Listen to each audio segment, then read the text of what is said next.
Hello everyone, this is Mickey here. I'm going to be doing a bit of a video recapping today's price action. And again, I'm going to be doing my videos on Monday, Wednesdays, and Fridays. So hopefully this helps you guys,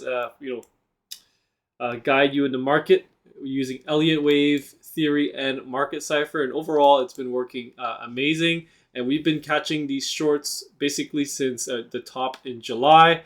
And we're gonna have to do some analysis to see if this is going to be a bigger bearish scenario like we could be potentially experiencing right now, or this is going to be another failed dump by the bears, and we're going to rally to new all-time highs and discount all the negative news that we've been seeing, and we're just going to keep heading higher regardless of the news. Okay, so let's get into it here. And right now, we got a bit of a down day today in the SPY. Although, if you guys were watching the price action today, it was very, erratic. Lots of FOMO buying. I don't know if you guys saw, we gapped down and it was buying until we reached a climax throughout the day, basically from this previous pivot. And then once we got there, we kind of ran into some resistance, and then we started to roll over. We actually ended the day negative, and I was quite surprised because we were almost up an entire percent on the S&P 500, I believe, from the open to the high. We're up over 1.13%. Gave it all back and ended the day lower, and we closed once again below the 200-day moving average. So that is still resistance. Triple Qs, however, obviously the triple Qs composed of a lot of tech stocks. Very, very, very bullish today, pumping up at 1.59%. And then we gave some of it back, but we still managed to close the day up 30 basis points. And then the IWM up during the day as well. It was up about almost 1% as well, but this one actually gave it all back plus some more. And we actually, at the end of the day, almost down an entire percent, but only 85. It was actually down 85 basis points. And looking at the diamonds today, it's a very similar situation to the IWM, but we did not take out the previous pivot of 328. So again, that one still needs to be taken out. But my best guess is that we are going to keep moving down towards the 326 mark. At that point, we might run into some support. Okay, so now let's take a look at market cipher and the new weekly candles, because everyone and their mom is like watching the markets now, as we are probably on the edge of collapse, all that stuff.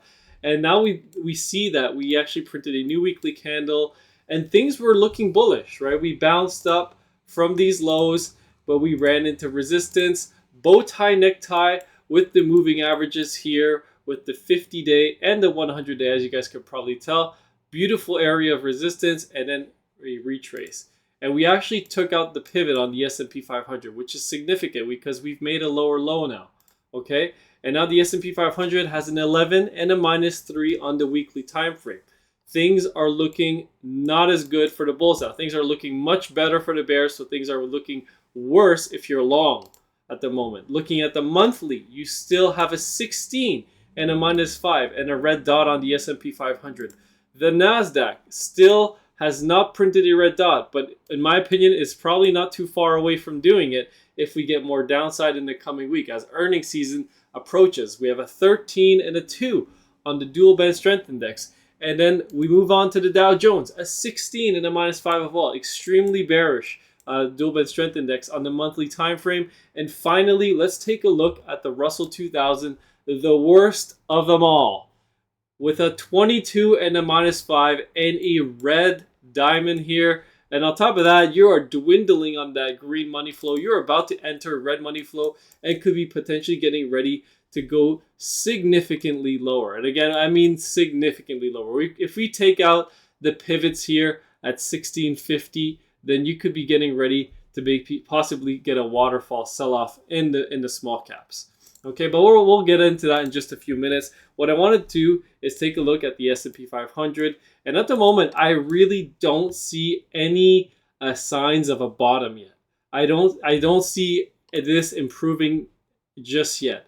And I say this because I want you guys to know what you're getting into. If you're buying, buying the dip, buying the Nvidia, buying Tesla, the bottom is in. Look how much Nvidia went up today.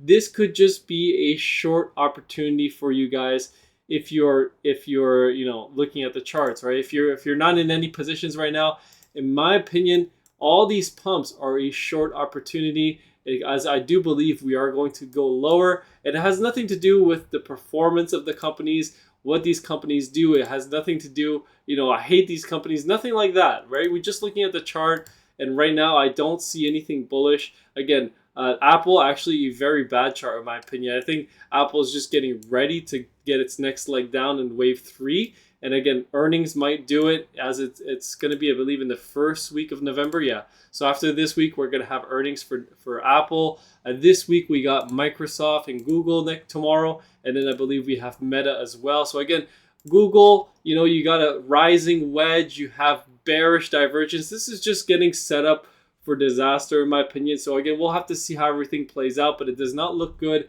at the moment. Looking at the S&P 500 again, we got increasing red money flow, and we got a tight red dot with a tight momentum wave. So I do believe this is going to continue lower. And once we do continue lower, this may onset some more panic in the market, more selling might occur. I mean, we'll have to really see what happens, but overall, I do have a target range for the S&P 500 or the SPY ETF right around 410 all the way down to the 396 area. So anything in this area might be a potential buying opportunity for a potential bottom in wave 5 if this is a 5-wave move. If not, then we're going to go to our bearish scenario, and we're just going to go down in a wave 3. We're going to get our wave 4 bounce, right? We're going to get our bounce, but this bounce might fail and lead to lower lows. And again, I'm not talking about this wave 4 here. I am talking about this wave 4 with being a small little bounce. I don't know when we're going to get it.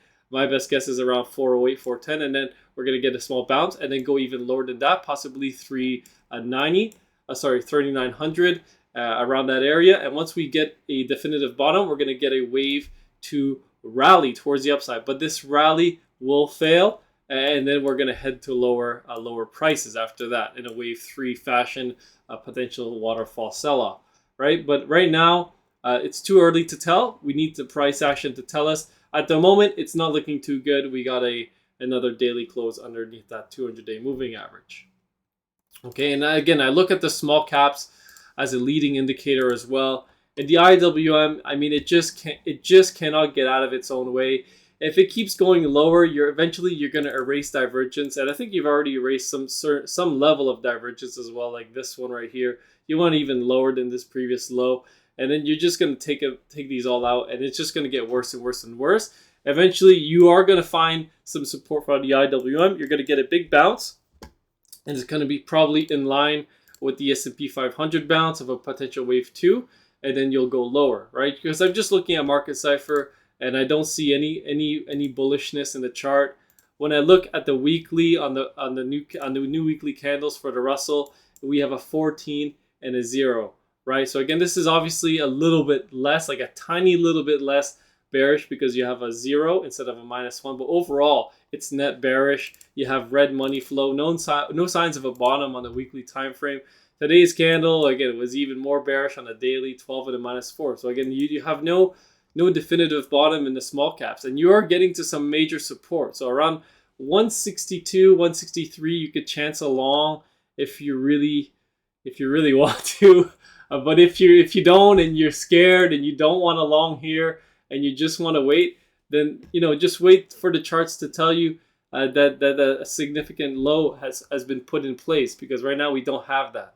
Okay, and then finally, I want to take a look at some stocks here with you guys. So again, the Nvidia, obviously we just covered it very quickly, but you have a head and shoulders pattern, and again, the best head and shoulders that play out and form are going to be at the top of markets, right?